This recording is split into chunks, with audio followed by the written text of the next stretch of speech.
안녕하세요. 나무 아카데미입니다. 이번 영상에서는 고1을 위한 6월 모의고사 대비 국어 공부 방법에 대해서 말씀드리려고 합니다.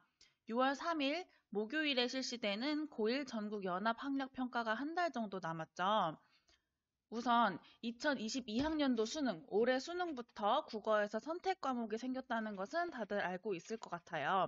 화법과 작문, 언어와 매체 둘 중에 한 가지를 선택하게 될 텐데요. 그러나 고1 6월 모의고사는 3월과 마찬가지로 별도의 과목 선택 없이 화작 10문제, 언어 5문제, 독서 15문제, 문학 15문제로 출제될 가능성이 높겠습니다. 출제 범위는 중학교 국어 전 범위와 고1 공통 과목인 국어에 해당하겠죠. 그렇다면 어떻게 6월 모의고사에 대비해야 되는지를 살펴보기 전에 왜 대비해야 하는지를 먼저 짚고 넘어가 보도록 하겠습니다. 이미 알고 있는 학생이 많겠지만 6월 모의고사는 고1의 경우 시도교육청에서 출제를 해요. 고3의 경우 수능 출제 기관인 한국교육과정평가원에서 출제합니다. 따라서 고3의 6월 모의고사보다는 고1의 6월 모의고사는 그 중요성이 낮다고 할 수 있는데요. 그렇다고 중요한 시험이 아니라고 답을 다 찍거나 자는 둥 대충 시험을 봐서는 안 됩니다. 왜냐하면 1학기 기말고사 시험 범위에 6월 모의고사에 나온 작품 및 지문이 포함될 확률도 매우 높고 6월 모의고사를 통해 실전 감각을 익힐 수도 있기 때문이에요. 따라서 정시를 준비하는 친구, 수시를 준비하는 친구 모두 6월 모의고사는 중요한 시험입니다. 그럼 이제 어떻게 대비해야 하는지를 살펴볼게요. 앞서 말했듯이 시험 범위가 중간고사처럼 1단원부터 3단원까지 이렇게 정해진 것이 아니라 전 범위로 방대한 양입니다.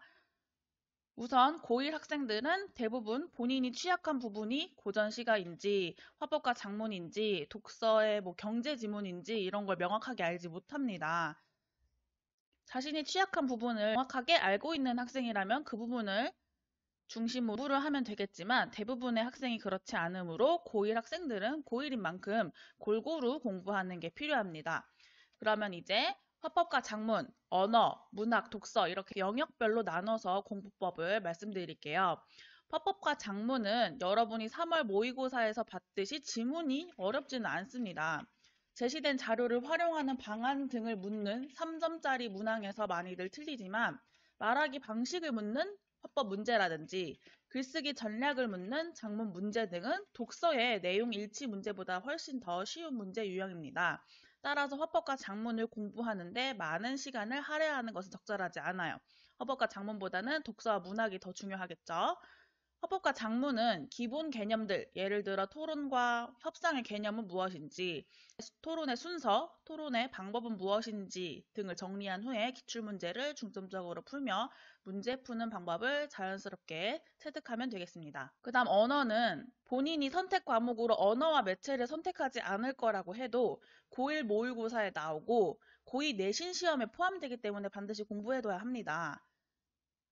단 언어의 모든 이론을 꼼꼼히 공부한다기보다는 고1 국어교과서에 나온 부분만을 중심적으로 공부하면 되겠죠. 따라서 고1 국어 11종 교과서 목차에서 언어가 나온 부분을 정리해봤습니다. 같이 살펴볼까요? 금성의 경우 의문의 변동, 한글 맞춤법, 변화하는 국어, 즉 중세 국어가 나오겠죠. 다음 올바른 표현, 효과적인 담화. 동화도 마찬가지로 음문 변동과 정확한 발음, 문법 요소와 다양한 표현, 한글 맞춤법에 의해 우리말과 글의 역사와 변천, 우리말과 글의 현재와 미래, 미래엔도 마찬가지로 겹치죠. 문장 표현이 나오고 의사소통과 언어 예절, 국어의 어제와 오늘, 이것도 중세국어에 해당해요. 이런 식으로 11종 국어 목차에 공통되는 언어 파트는 의문의 변동, 한글 맞춤법, 문법 요소, 국어의 어제와 오늘 정도가 되겠네요. 따라서 의문의 변동과 문법 요소, 여기서 문법 요소는 높임 표현이나 피동 표현 이런 것들을 말해요. 그리고 중세 국어를 중점적으로 공부를 하시면 될 것 같습니다. 물론 본인의 교과서가 천재박이다. 그러면 올바른 발음과 표기도 포함하고 한글 맞춤법도 공부를 하고 이런 식으로 이 교과서 범위를 위주로 공부를 하면 되겠죠.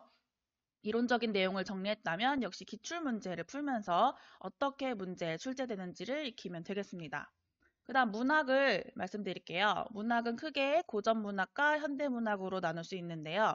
보통 많은 학생들이 고전 문학을 훨씬 더 어려워하죠.